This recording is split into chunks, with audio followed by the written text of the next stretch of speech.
Loh kula itu karena hidup dengan istri saya sama anak saya. Jadi yang ngurus anak saya sendiri. Jarang kula ngurus dalam dan memang itu memang saya punya standar pakai kitab-kitab kados hikam. Saya ini merasa hidup di dunia itu sendiri. Sampeyan tak warai la Allah kana kotar. Imam yang ngarang hikam itu punya resep supaya kamu seneng terus. Liyakil lama tafrahu bihi, mesti yakin lama tahzanu bihi.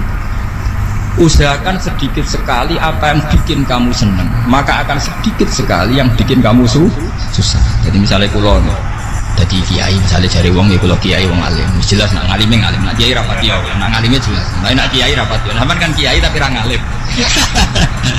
Nah kulo nak darani wong alim malah muni yo jelas. Nak kiai rapat yo, kulo rapatin nurut tapi aturan masyarakat rapatin apa? Nah sampean kiai tapi ora nopo ngalim. Ya betul. Enggak, ini memang bedanya jauh. Ya mungkin lebih kiai sampean. Cara derdek-derdek dongo meyakinkan sampean. Tapi cara artine dongo piye paham ku. Lha boten iki nyata, tapi rasa tersinggung napa barang-barang napa. Ya kalau sering ditakoki kiai-kiai misal. Resepnya apa ini? Pembinaan rata susah, dal kita rata wiridan, rata mau sisip.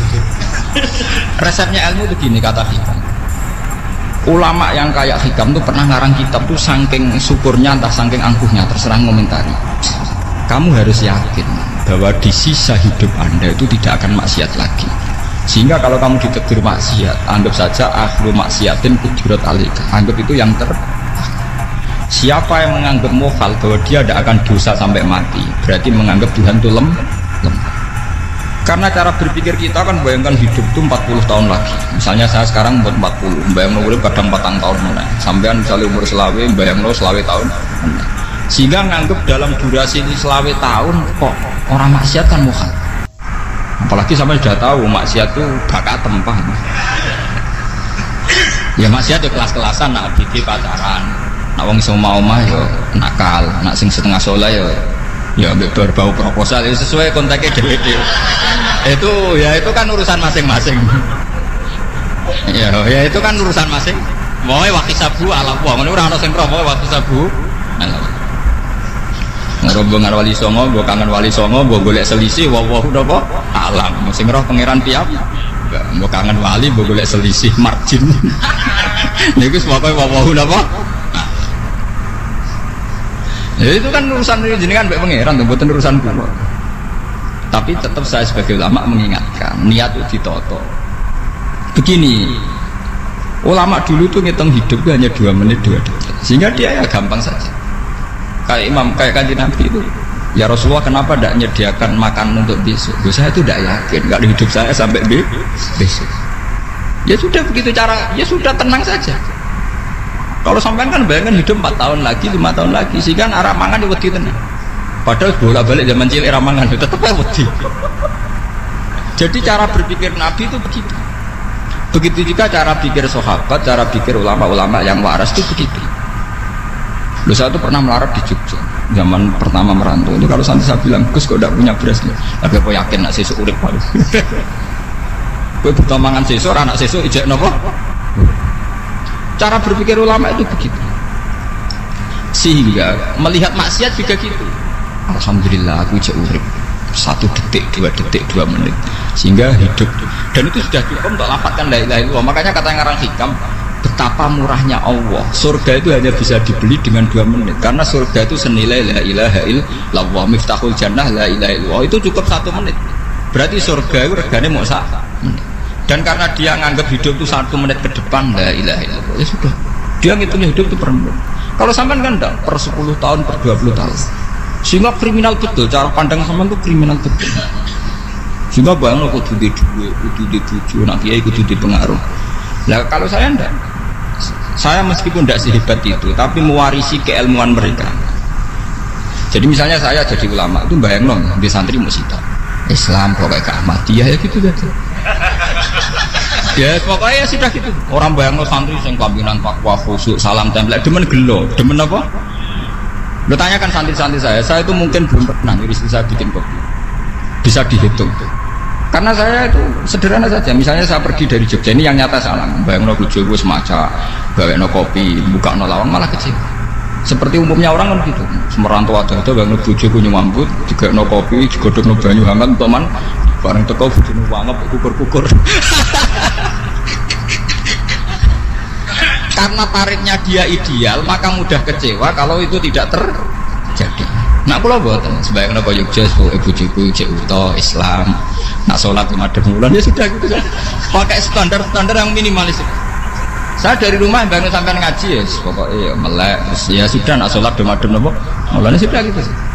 Andai kan saya pakai standar maksimal, maka akan mudah kecewa. Rasulullah juga begitu. Rasulullah itu ngadepi Sayyidah Aisyah itu ya begitu, ngadepi Hasan Husain. Sehingga tidak ada cerita Nabi mudah kecewa betul. Karena Nabi bayangkan anak istrinya itu ya minimalis sekali, urusan dunia loh maksudnya minimalis sekali. Misalnya Nabi pagi-pagi tanya, ya Aisyah apa ada sarapan? Enggak ya Rasulullah, ya idan asumu kan itu saya puasa. Kalau sampean usul-usul lah juga no kopi wedok opo, itu kan repot. Muni-muni itibak sunnah Rasul tapi tidak pernah sampai mendekati sunnah nopo. Sehingga ya tenang saja Nabi.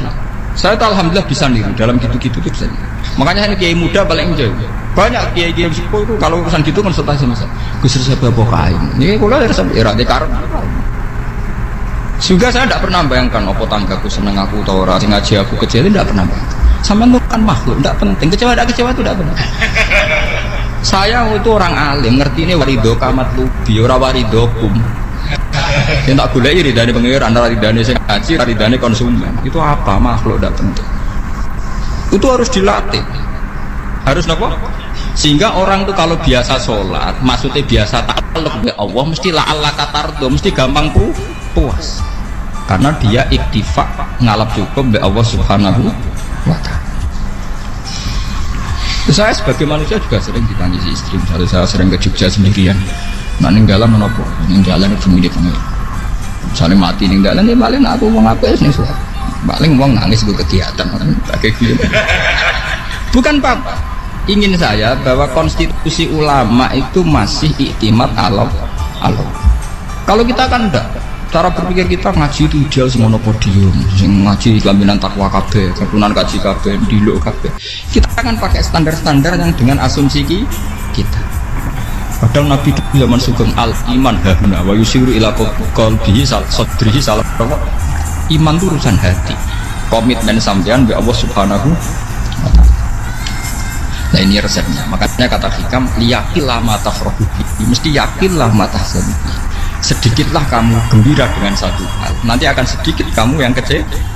Artinya misalnya kados kula sebagai ulama seneng kula niku kok iman. Ya nggak kayak wong awam. Ya sudah gitu. Jadi misalnya suatu saat kula jatuh, yang ngaji saya gak seneng dadi kumpeding. Wong sing seneng kula bubar kabeh. Kula ora susah, miskola darah bener. Gus saiki jenengan ora sing seneng. Ya tenang saja. Sing ora seneng ya makhluk ora jelas. Dan status mereka tetap layaduru walayang. Ini harus dilatih. Sehingga Nabi itu ya meskipun beliau itu perang, sahabatnya meninggal, ya tenang saja. Nabi cara berpikir yang meninggal mereka mati syahid, yang masih hidup